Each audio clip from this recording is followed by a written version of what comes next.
Hi, I'm Nicki Edgell. And I'm Kirsten Chick. We're both practicing nutritionists and we're here to teach you simple, easy, delicious, wonderful, nutritious snacks. We run cookery workshops as well as our nutrition practice called Good Food Cookery Workshops, where we really like to inspire people to get a bit more creative in the kitchen and show how easy it is to cook healthy food. And you can see more details at www.goodfoodcookery.co.uk. So this is the recipe for nut truffles, and the ingredients you will need are 100 grams of pre-soaked almonds, soaked overnight preferably, 50 grams each of sunflower seeds and pumpkin seeds. You'll need some coconut oil, about a teaspoon, honey, preferably raw honey, about a teaspoon of that, some cinnamon, some nutmeg, and also to coat them at the end, some desiccated coconut or some carob powder. All you'll need is some sort of machine to blend.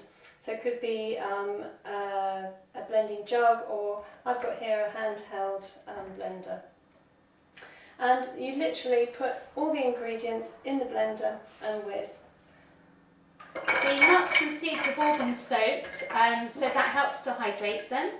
It helps to deactivate the enzyme inhibitors, and it helps to wash away things like the phytates, which can bind up minerals, so we don't get to absorb them in the gut. Yeah. So they've all been soaked overnight in water and rinsed and drained. So it's really unleashing the goodness within the seeds. So that's all the seeds and the nuts in there. I'm going to put about a teaspoon of coconut oil, a bit more maybe, and we're going to put about a teaspoon, depending on your taste, of raw honey.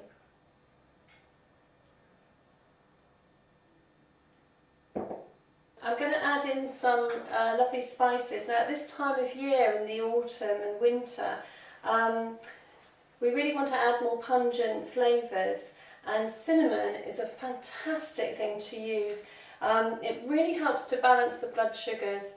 It's a great spice to use alongside dried fruit. So in the winter, when the berries and the fresh fruits are not so available and the dried fruits are more in use, it's a great spice to use alongside that to really just help to balance the blood sugars so we don't get sugar cravings.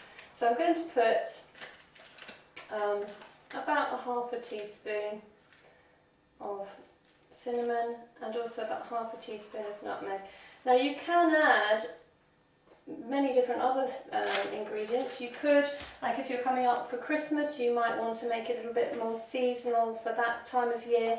You might want to add a little bit of orange rind or orange and lemon. Very gorgeous. Walnuts and cranberries. Yes, cranberries are beautiful lovely in this as well. Yeah. And these spices are very warming as well, which is lovely for that winter time and Christmas time. Yeah. You may find with the cinnamon added, you don't need to add honey if you haven't got a particularly sweet tooth. The cinnamon may be enough in itself to sweeten it. Yeah. So I'm just going to give it a quick whiz. Now that it's all blended and ground finally, I'm going to just tip it out into a dish.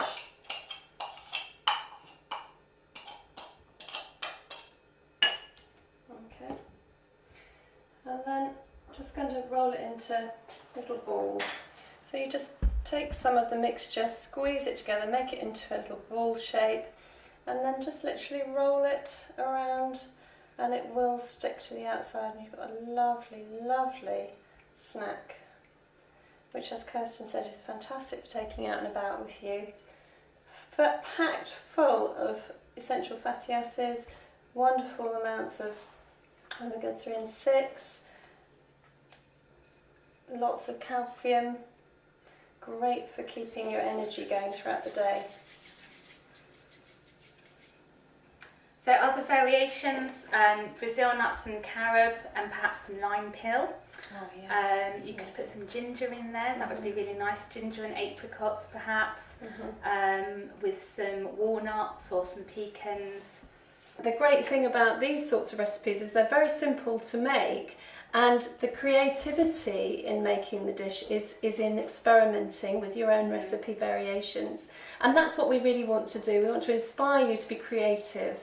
So go home, see what's in your cupboard, like Kirsten does, like I do, and see how you feel on the day. What sort of flavours are you after? One last thing, it's also very good to get the kids involved in this. You may not want them whizzing it up depending on what kind of equipment you've got, but definitely in making the balls and rolling it in, and that's a really good way to get your kids to eat healthier snacks.